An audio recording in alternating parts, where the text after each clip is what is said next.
Pessoal, eu sou o professor Cazé e sejam todos muito bem-vindos aqui no meu canal. Bom, estou estreando hoje um projeto que eu chamei de Pílula de Saber. A ideia é gravar pelo menos um vídeo por semana, trazendo assuntos dos mais variados, nessa área de computação mainframe, né? Na área dos grandes computadores de grande porte, né? Eu sou analista de sistemas, formado exatamente nessa área, e a ideia, então, é trazer algumas dicas, pequenas dicas, sobre os mais variados assuntos, né, sobre sistema operacional, sobre as linguagens de programação, COBOL e Assembler, JCL, lógica de programação, enfim. O que não falta é assunto para a gente debater. Bacana? E, ao final dessa apresentação, eu vou relacionar para vocês os cursos que a gente vai estar oferecendo, também nessa área de mainframe, beleza? Então, é um prazer ter vocês aqui e espero que vocês gostem do vídeo. Vamos lá? Bom, lógica de programação.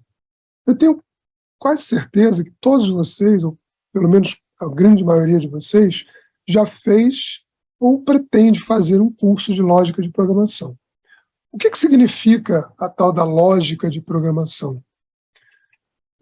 Bom, o raciocínio lógico, né, ou seja, todas as atividades que nós exercemos no nosso dia a dia, não só na área de informática, mas em todas as áreas, cumprem uma sequência de passos. Qualquer coisa que você vai fazer, até para tomar um banho, você vai ter que cumprir uma sequência de etapas. Algumas etapas você pode inverter a ordem e outras não. Então, ou seja, para qualquer atividade que nós exercemos, existe sempre uma sequência lógica. Quando a gente escreve um programa de computador, essa sequência lógica, ou seja, dos comandos que devem ser executados, também precisam obedecer um raciocínio lógico, precisam obedecer uma sequência lógica para que o problema proposto seja resolvido.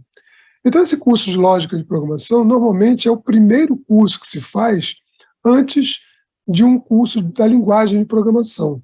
Okay? Ou seja, normalmente, nesse curso de lógica, a gente não se prende a nenhuma linguagem especificamente. A pessoa faz o curso de lógica, depois faz o curso de uma linguagem tipo COBOL, Assembler, Napro, no universo mainframe, né?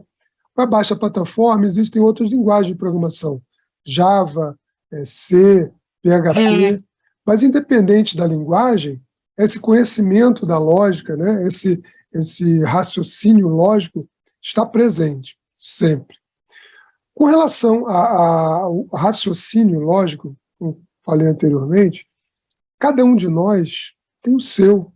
Então, no curso de lógica, a gente praticamente não ensina a ninguém raciocinar logicamente. Isso é praticamente impossível, né? O que a gente ensina no curso de lógica é uma técnica, né, que facilita a pessoa a desenvolver a sua lógica, escrever a sua lógica, beleza?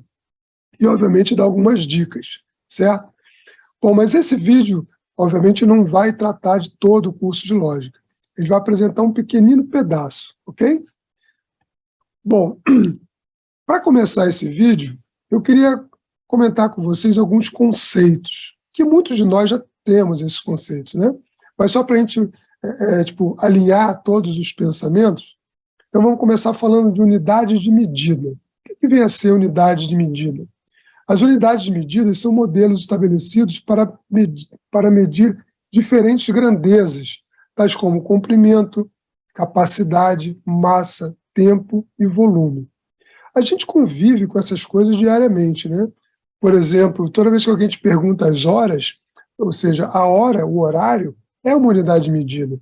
Quando a gente vai no supermercado ou no açougue comprar alguma coisa, normalmente no açougue você vai comprar carne, a carne é pesada, então é uma unidade de medida, o peso é uma unidade de medida, né? Uma verdura também é vendida em peso, é uma unidade de medida.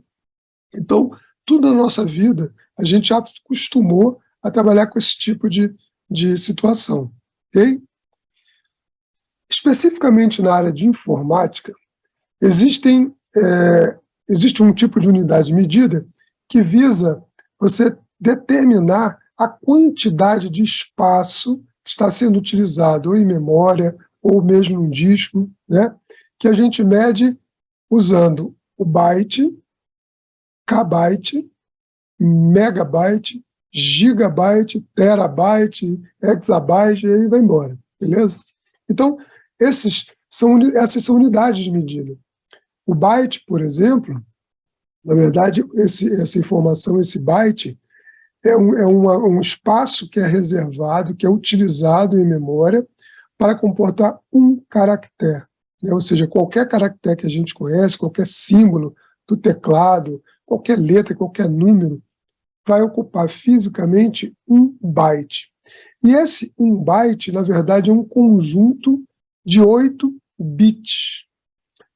Em relação a esses bits, depois a gente vai ter um slide que vai demonstrar um pouco mais detalhadamente o que vem a ser um bit e qual a importância desse objeto nesse universo da informática. Vocês vão entender direitinho. Então, um byte é um conjunto de 8 bits. Um kbyte seriam 1024 bytes. Um megabyte seriam 1024 kbytes. E assim sucessivamente, né? Bom,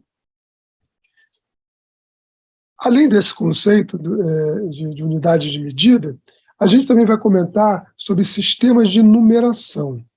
Isso também faz parte do nosso dia a dia. O sistema de numeração que nós utilizamos diariamente é o decimal, né? Todo mundo está acostumado com isso. Mas existem outros dois sistemas, o binário e o hexadecimal. Nessa área de informática, esses três são bem relevantes e vocês vão entender por quê. Okay? O sistema binário, por exemplo, é um sistema de base 2, okay? E ele exatamente tem essa denominação porque nós usamos só dois símbolos, para representar quaisquer números binários. Quais seriam esses símbolos? O 0 e o 1. No caso do sistema de numeração decimal, nós já usamos um número de base 10, né? Por isso tem esse nome decimal, é o número de base 10, onde nós utilizamos 10 símbolos para representar também quaisquer números, que vão de 0 a 9. E, por último, o sistema de numeração hexadecimal, que é um número de base 16, portanto, nós usamos 16 símbolos para representar quaisquer números. Só que no sistema de numeração hexadecimal ele é um pouquinho diferente, porque ele vai de 0 a 9 e depois de A a F. Então, essa sequência de 0 a F são exatamente 16 símbolos. Beleza? Nesse momento, vocês vão entender como que o computador consegue gravar uma informação. De que maneira o computador consegue gravar na memória, no disco, essas informações que nós digitamos. Porque, vejam, essa linguagem que nós utilizamos para nos comunicar, inclusive a linguagem escrita, o computador não entende. Então, é feito internamente uma conversão do símbolo que nós entendemos para um símbolo que o computador entenda. O computador entende uma linguagem que a gente chama na nossa área de linguagem de máquina, né? Que, na verdade, é uma linguagem binária, onde ele transforma tudo em bit, né? Então, essa é a linguagem que o computador, de fato, entende. Então, como é que é feita essa conversão? De que maneira a gente consegue traduzir o símbolo conhecido por nós, seres humanos, para um conjunto de bits que o computador entenda? Vocês vão ver que é um processo simples. Beleza? Bom, então, vamos detalhar um pouco mais a linguagem binária. O que seria essa linguagem binária? Bom, na linguagem binária, só são admitidos 2 símbolos. O 0, né, ou seja, um bit, ele pode estar com o valor 0, e nós também dizemos que, nesse caso, ele está desligado, e o valor 1, beleza? E, nesse caso, nós dizemos que o bit está ligado, ok? Então, eu representei aqui 4 bits, que seria, na verdade, metade de 1 byte. Vocês já entenderam que 1 byte são 8 bits, é uma sequência de 8 bits. Então, eu estou usando meio byte para representar um conceito. Bom, o primeiro bit, mais à direita, ele vale 1. Por quê? É o número de base 2, então esse primeiro bit é 2 elevado a 0, que é exatamente 1. O segundo bit da direita para a esquerda vale 2. Por quê? Porque é o número de base 2 elevado a 1. Então, é 2. O terceiro bit vale 4. Por quê? É 2 elevado a 2, que é exatamente 4. E o quarto bit vale 8, porque é 2 elevado a 3. Então, dá exatamente 8. Mas olhando para esses números, a gente consegue perceber a relação entre eles. Por exemplo, o segundo bit da direita para a esquerda, ele vale exatamente o dobro do anterior. O terceiro bit vale o dobro do anterior. O quarto, o dobro do anterior. Então a sequência é essa. Cada bit à esquerda vale sempre o dobro do anterior. Beleza? Bom, isso é mais um detalhe.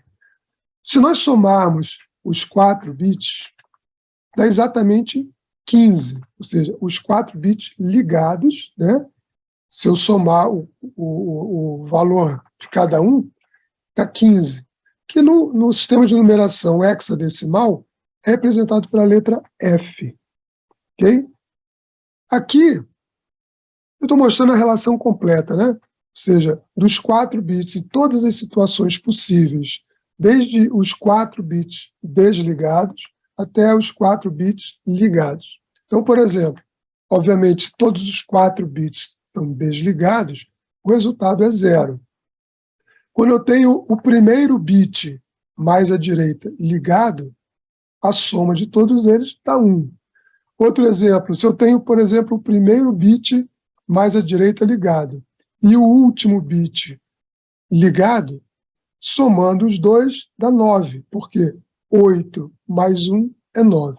E assim, essa é a lógica para chegar a determinar qual seria o valor correspondente, por exemplo, no sistema hexadecimal, de uma sequência de 4 bits. Esse conceito ele é muito importante, a gente vai entender um pouco depois, para fazer essa tradução de um caractere que nós conhecemos para essa linguagem binária. Ok? Bom, um outro conceito também bastante importante é que no mainframe, nos sistemas de mainframe, ou seja, de computadores de grande porte, existe uma tabela chamada EBCDIC. Essa tabela é similar a uma tabela que na plataforma baixa chamam de tabela ASCII, né? As duas têm o mesmo objetivo. Qual seria? De estabelecer uma relação, né? A tabela EBCDIC traz uma relação de todos os caracteres que nós conhecemos. Todos os caracteres do teclado, ou seja, todos os símbolos, na verdade, que nós utilizamos, letras, números, caracteres especiais, estão cadastrados nessa tabela EBCDIC. E para cada um desses símbolos é estabelecido um número hexadecimal. Beleza? Então, cada caractere ocupa 1 byte, né? Então ele é representado por 1 byte hexadecimal. Exemplo, a letra A, o hexadecimal dela, na tabela EBCDIC é C1. A letra K, o hexadecimal dele é D2. Uma outra observação. Eu relacionei aqui todos os símbolos de A a Z, maiúsculo. Por que eu estou enfatizando isso? Porque os caracteres de A a Z minúsculo possuem um código hexadecimal, um número hexadecimal diferente. Então é por isso que o sistema faz distinção entre um caractere maiúsculo e um caractere minúsculo, porque de fato eles são diferentes, porque possuem um código hexadecimal diferente. Portanto, a sequência de bits que eu vou ter que representar para cada um desses caracteres é diferente, quando os caracteres são maiúsculos e minúsculos. Beleza? Então vamos entender como é que é a lógica, como é que é a dinâmica que é executada para fazer essa tradução. Eu estou tomando, por exemplo, a palavra Leila, tá? O nome Leila, que por acaso é o nome da minha esposa. Bom, cada um desses caracteres, né, o L, o E, I, L e A, cada um deles tem um registro na tabela ABCDIC. E aí, como é que a gente faz essa tradução? Pegando cada um dos caracteres, identificando o código, o número hexadecimal de cada um deles. Então, a letra L é D3, a letra E, C5, I é C9, a letra L a gente já viu que é D3, e a letra A, C1. Mais uma vez observando, são caracteres maiúsculos, ok? Então, como é que o sistema faz para traduzir? Essa palavra Leila é uma palavra de 5 bytes, beleza? E eu vou precisar, para representar essa palavra de 5 bytes, 40 bits. Por quê? Se cada byte eu tenho uma sequência de 8 bits, se são 5 bytes, são 40 bits ao total, beleza? Então, cada um dos bytes eu vou representar numa sequência de 8 bits. E olha como é que é simples essa tradução. Lá embaixo, eu coloquei lá embaixo, só para relembrar, quanto vale cada bit, né? Da direita para a esquerda, ou seja, o primeiro vale 1, o segundo 2, o terceiro 4 e o quarto 8, beleza? Bom, então vamos traduzir primeiro a letra L, tá? Cujo hexadecimal é D3. Primeira coisa que a gente faz, a gente divide esse byte ao meio, ou seja, eu tenho 8 bits, eu divido 4 bits para a direita, 4 bits para a esquerda. Vamos concentrar nos primeiros 4 bits à direita. Quais bits eu preciso ligar, ou seja, atribuir o valor 1, para que a soma deles represente o número hexadecimal 3. Ok? Então, veja. Ligo o primeiro bit, que vale 1, ligo o segundo bit, que vale 2, somando os dois, 2 mais 1 é 3. Os outros 2 bits eu mantenho desligado. Por quê? Eu já atingi o número 3. Olhando para outra porção do byte, né, na porção mais à esquerda, quais bits eu preciso ligar para que a soma deles dê 13? Por que 13? Porque o hexadecimal D, né, o número D hexadecimal, ele tem um valor decimal 13. Então, vamos lá. Eu ligo o quarto bit, que vale 8, ligo o terceiro bit, que vale 4, e o primeiro bit, que vale 1. 8 mais 4, 12, mais 1, 13. Então, eu consegui representar a sequência binária do caractere maiúsculo L. 1, 1, 0, 1, 0, 0, 1, 1 é exatamente nessa sequência o caractere L maiúsculo. Continuando esse raciocínio, vamos traduzir o caractere E maiúsculo. A dinâmica é sempre a mesma. Divido esse byte ao meio e vou me concentrar só na primeira metade do byte. Quais bits eu preciso ligar para que a soma deles seja igual ao número hexadecimal 5? Então, eu ligo o primeiro bit, que vale 1, ligo o terceiro bit, que vale 4, então, 4 mais 1, 5. Os outros dois eu mantenho desligado. Ok? Na outra porção do byte, quais bits eu preciso ligar para que a soma deles represente o número hexadecimal C? Bom, o número hexadecimal C equivale ao decimal 12. Então, quais bits eu preciso ligar?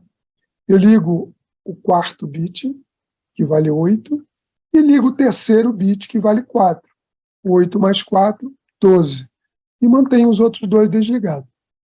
Beleza? É simples assim.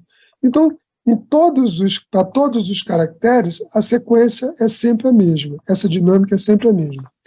Só lembrando um outro detalhe. Todos os caracteres, quaisquer caracteres que nós conhecemos, ocupam um espaço físico na memória. Inclusive, o espaço em branco.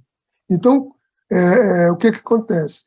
Se eu vou escrever uma palavra e eu insiro um espaço em branco, esse espaço em branco também possui uma representação hexadecimal, que no caso da tabela ABCDIC é 40, é o hexadecimal 40, beleza? Então, mesmo o espaço em branco, embora para a gente não signifique nada, você não tenha nenhuma informação, mas fisicamente ocupa um espaço na memória, tá certo? Então, esse é um exercício bacana, quem quiser exercitar, pega o seu primeiro nome, por exemplo, e traduza para a linguagem binária. Vocês vão ver que é um exercício bem legal. Beleza? Bom, gente, então é isso. A dica dessa semana é exatamente essa. É pequenininho mesmo, por isso o nome Pílula de Conhecimento, né? Vou trazer apenas um pedacinho do universo que é essa área de informática. E quem quiser ver o curso completo, né, com todos os detalhes do curso de Lógica e Programação, eu vou colocar aqui na descrição do vídeo o endereço, né, da plataforma onde a gente está ministrando esses cursos. Além do curso de Lógica de Programação, a gente vai estar oferecendo também um curso da linguagem de programação COBOL, que é um curso básico e avançado. Um curso também da linguagem de programação Assembler. Esse curso de Assembler, por enquanto, a gente ministra apenas a parte básica, mas já é bem suficiente para que você aprenda a linguagem Assembler. Depois o curso Six Command Level. Esse produto Six é um produto da IBM que é responsável, por exemplo, pelas aplicações online, né, pela programação online. A gente utiliza a linguagem COBOL, né, para poder exemplificar e colocar na prática os comandos Six. É um curso muito bom, um curso super interessante.